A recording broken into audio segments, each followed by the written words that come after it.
Hello, I'm going to give you a synopsis of my case study on Angie H. First, a little background on Angie. She's a 13-year-old middle school student. She takes a variety of classes. She does have a diagnosis of Asperger's syndrome as well as emotional impairment and depression. Angie was a victim of childhood sexual abuse and trauma, and Angie lives with her mother, who exhibits signs of mental illness. Angie expresses interest in art and has a sketchbook that she uses when she is bored in class or needs a break.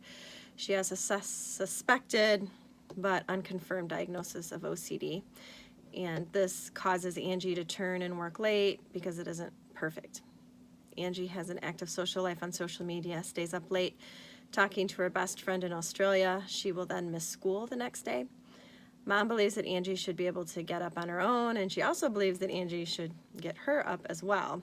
And because she lives 45 minutes away from school, her mom has to drive her to school every day. Angie's grades. She's intelligent and usually scores above average on her tests. She is missing several assignments. However, and as a result, she's failing social studies. She has 50%. Math, 50%, English, 50%, and she's doing slightly better in science at 70%, and art at 60% because she kind of prefers these subjects. Angie has IEP goals in math, but will sleep during class as avoidance behavior. Math is her all-time least favorite class, so that's the one that she always tries to avoid going to. Her behaviors.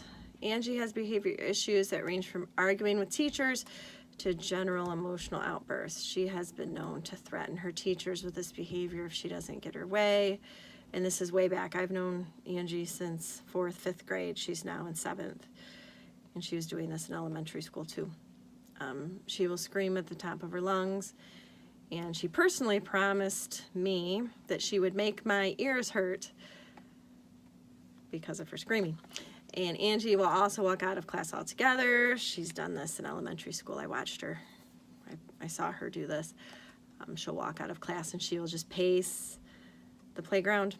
And I remember watching Angie walking around out in the soccer field, and here was a staff member kind of trailing after her, trying to talk her out of leaving school grounds and get her to come back to class. It wasn't successful that day. I don't know, I think they just ran out of time and school was over and she went and got on the bus from the soccer field.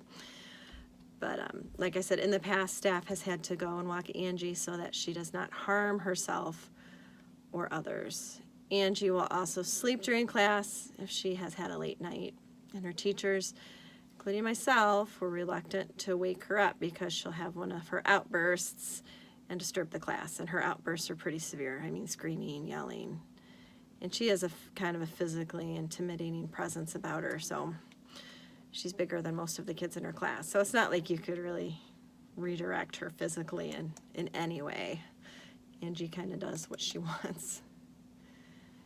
Angie has recently qualified for SPED services because her mom was resistant before. And since receiving SPED services, Angie is pulled from her gen ed classes and given one-on-one help with a parapro. And at times I've been the parapro helping Angie, and at times I've also been the teacher in the class. And then the parapro will come in and take her. She is allowed to sketch in her notebook between work periods.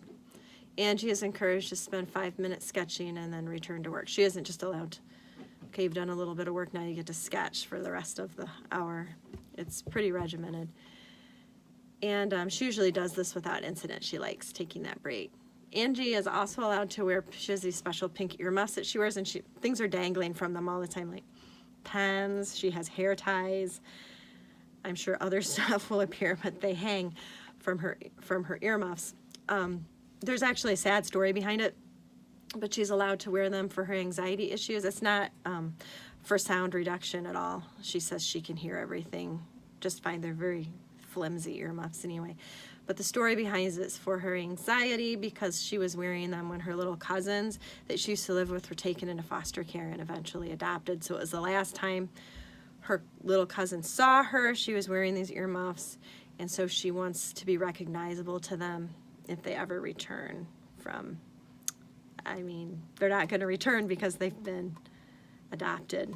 So if they ever happen to return, she wants them to be able to recognize her. And Angie becomes agitated and aggressive if someone tries to touch or remove her earmuffs. And she always wears them. She's always wearing her earmuffs. The action plan for Angie, she currently has an IEP with goals specifically for math.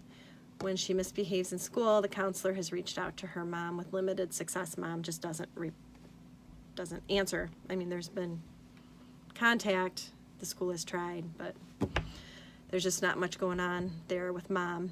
And her SPED teacher has also reached out to mom. Again, she doesn't respond. Her mom did attend her IEP meeting, but didn't offer suggestions, stated that she just doesn't know what to do with Angie, so she's just doesn't really have any ideas or solutions. At this point, the interventions listed in the previous section are considered part of her action plan and seem to be working somewhat successfully. Angie continues, however, to speak inappropriately in class and exhibits emotional outbursts with no obvious cause.